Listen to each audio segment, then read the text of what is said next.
बिस्मिल्लाहिर्रहमानिर्रहीम। Gardner's theory of multiple intelligence. Gardner का कसीर नज़रिया जहानत। कसीर पहलू नज़रिया जहानत का मतलब है कि जो जहानत है वो किसी एक पहलू से नहीं होती बल्कि बहुत सारे पहलुओं से इंसान के अंदर मौजूद होती है। जहानत वाहद या कोई मुतलक चीज़ नहीं बल्कि ज़हनी सलाहियतों का मजमुआ होती है और एक यूनिट के तौर पर काम करती है। तो उसने कहा कि 4 शवाहिद उसने पेश किए नशोनुमा के असरात। इससे मुराद ये है कि ज़हनी सलाहियतें उम्र बढ़ने के साथ नशोनुमा पाती हैं। जैसे जैसे उम्र में इजाफा होता है, तजर्बात में इजाफा होता जाता है, वैसे वैसे इंसान की जो जहानत है वो बढ़ती चली जाती है। उसके बाद है दिमागी आर्जा।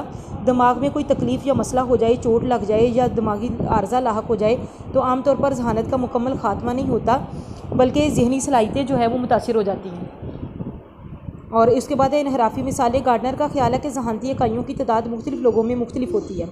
जिन अफराद में इनका तनासब ज़्यादा होता है वो ज़हीन होते हैं और जिनमें कम होता है वो अहमक कहलाते हैं। और इर्तिकाई सबूत है। इर्तिकाई जायज़ा लेने से भी इस नज़रिए की तायद होती है। जो हम इर्तिकाई दर्जे पर आगे बढ़ते चले जाते हैं जहानती सलाहियतों में इजाफा होता चला जाता है और जो लोग इर्तिकाई पैमाने में निचले दर्जे पर होते हैं उनकी ज़हनी सलाहियतें जो हैं वो कम होती चली जाती हैं।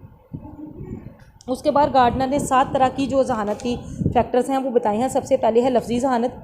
जहानत की यह किस्म लिखने, पढ़ने और अल्फाज को समझने में इस्तेमाल होती है कि अल्फाज को लिखना कैसे, पढ़ना और समझना कैसे। मौसीकी की जहानत, ये किस्म जो है वो कि सुर ताल कैसे बनाते हैं। देखिए सुर जो हैं वो हमेशा 7 सुर हैं लेकिन हर दफ़ा वो डिफरेंट बीट के साथ वो डिफरेंट जो है वो एनिमेशन पैदा करते हैं, डिफरेंट तरह का वो इफ़ेक्ट पैदा करते हैं। तो ये जो मौसीकी की जहानत होती है। उसके बाद है मैथमेटिकल एबिलिटी।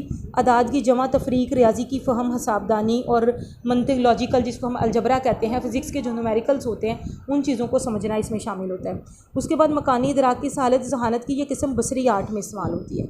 इसकी मदद से फ़र्द मकानी तौर पर मुहिजात को मुनज़्ज़म करने की सलाहियत रखता है कि वो किस तरह से चीज़ों को देखता है, चीज़ों की गहराई, लंबाई, चौड़ाई के हिसाब से। उज़वी या उज़वियाती जहानत, इसमें है कि इंसान, हर शख्स जो है वो हर खेल नहीं खेल सकता, हर शख्स जो है वो रक्स नहीं कर सकता। तो इस तरह की जो रिफ़ाइन मूवमेंट्स होती हैं वो हर एक के बस का काम नहीं होती। तो ये भी हर बंदे के अंदर सलाहियत नहीं होती। जिनके अंदर ये सलाहियत मौजूद होती है उनके अंदर ये वाली जहानत मौजूद होती है। समाजी तामल की जहानत, दूसरे लोगों के साथ मिलना जुलना, बैठना उठना, उनके साथ ताल्लुकात, ये उसको शो करती है। उसके बाद वातनी जहानत है। कुछ लोगों के अंदर हिंड साइड जो है वो बहुत होती है, यानी छठी हिस्स बड़ी काम करती है। वो कहते हैं ये काम होगा और हो जाता है और ये नहीं होगा तो नहीं होता, लेकिन हर शख्स के अंदर ये मौजूद नहीं होती। तनकीदी जायज़ा ज़रा आप इसका एक दफ़ा पढ़ के देख लें, नहीं भी देखेंगे तो वो कोई ज़रूरी नहीं है। उसके बाद कैटल का नज़रिया जहानत है। कैटल ने कहा कि 2 तरह की इंटेलिजेंस होती है, सियाल जहानत और ठोस जहानत। सियाल जहानत ऐसी है, ये ऐसी जहानत है जिसकी मदद से नए मसाइल को सुलझाया जाता है, यानी ऐसे मसाइल जो ज़िंदगी में पहली दफ़ा आए हैं, जो नए मसाइल हैं और ज़िंदगी में पहली मरतबा पेश आने वाले मसाइल। ठोस जहानत की यह किस्म मालूमात के ख़जाने की तरह होती है। इस किस्म की जहानत दरअसल फ़र्द के हुनर, उसकी महारतें, उसके तजर्बात और इन सारी चीज़ों का निचोड़ होती है।